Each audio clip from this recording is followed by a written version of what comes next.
آج جو مسلمان حضرت امام عالی مقام اور آپ کے رفقائے کرام کی ان لازوال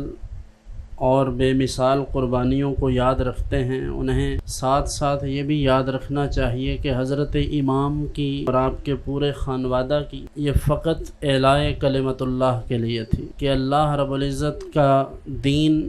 اللہ کا پیغام، اللہ کا حکم بلند ہو جائے، رسول رحمت صلی اللہ علیہ وآلہ وسلم کی شریعت اور آپ کا طریقہ غالب آ جائے۔ صرف اس نیت سے حضرت امام عالی مقام نے اس پلید کے ہاتھ پر بیعت نہیں کی تھی، وگرنہ حکومت، سیاست، عہدہ اور عمارت یہ تو ان کے قدموں کی خاک ہے، اس لیے انہیں کسی چیز کی طلب نہ تھی۔ اور جاہل ہے وہ شخص جو یہ کہے کہ وہ عمارت کے لیے، عمارت سے مراد امیر بننے کے لیے یا کسی قسم کا عہدے کا ان کے دل میں کوئی خیال تک بھی تھا، یہ کیسے ممکن ہے کہ جنہیں بچپن میں ہی سید عالم صلی اللہ علیہ وآلہ وسلم نے یہ فرما دیا ہو کہ سیدہ شباب اہل الجنہ،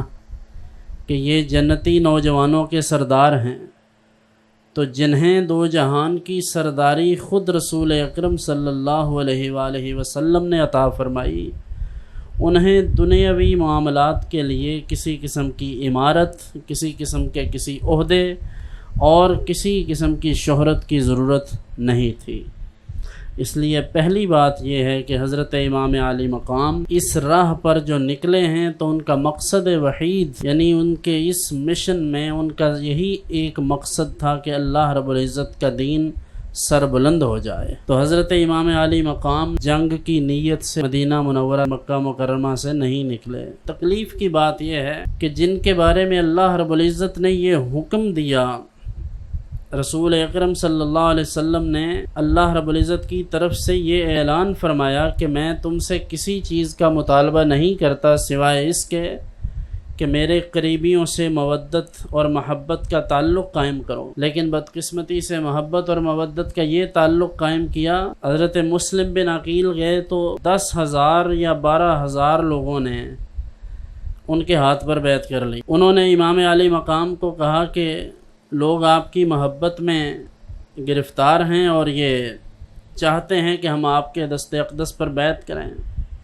تو آپ تشریف لے آئیں۔ اور وہی مسلم بن عقیل ابھی وہاں موجود ہیں، تو جس وقت حکمرانوں کی طرف سے پوچھا جاتا ہے تو وہی 4,000 یا 5,000، کم از کم 4,000 تو لکھے ہیں، تو ان 4,000 مبایعین میں سے، یعنی جنہوں نے بیعت کر لی تھی، ان میں سے ایک شخص بھی آگے ہو کر ان کے بارے میں یہ نہیں کہتا کہ میرا ان سے کوئی تعلق ہے۔ تو آپ اندازہ کریں بے وفائی کا یہ حال ہے کہ رسول اکرم صلی اللہ علیہ وآلہ وسلم نے جنہیں اپنے کندھوں پر کھلایا، جن کے سبب حضور کی نماز لمبی ہو گئی، حضور کے سجدے لمبے ہو گئے،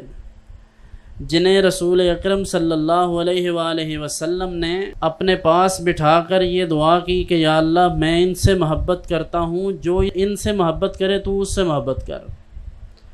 جن کے بارے میں یہ ارشاد فرمایا کہ جو ان سے دشمنی کرے وہ میرا دشمن ہے۔ آج یہ حالت کہ حضرت امام جب وہاں تشریف لائے تو آپ کے سامنے وہی لوگ کھڑے تھے جنہوں نے آپ کو خط لکھ کر یہ کہا تھا کہ اے امام آپ جلدی آ جائیں، ہم آپ کے ہاتھ پر بیعت کرنا چاہتے ہیں۔ حالانکہ امام تو لڑنے کے لیے نہیں نکلے تھے، ان کا تو یہی دعویٰ تھا کہ جو شخص اللہ کی حدوں کو پامال کرنے والا ہے، جو اللہ کی حدوں کو توڑنے والا ہے، میں اس کے ہاتھ پر بیعت نہیں کروں گا۔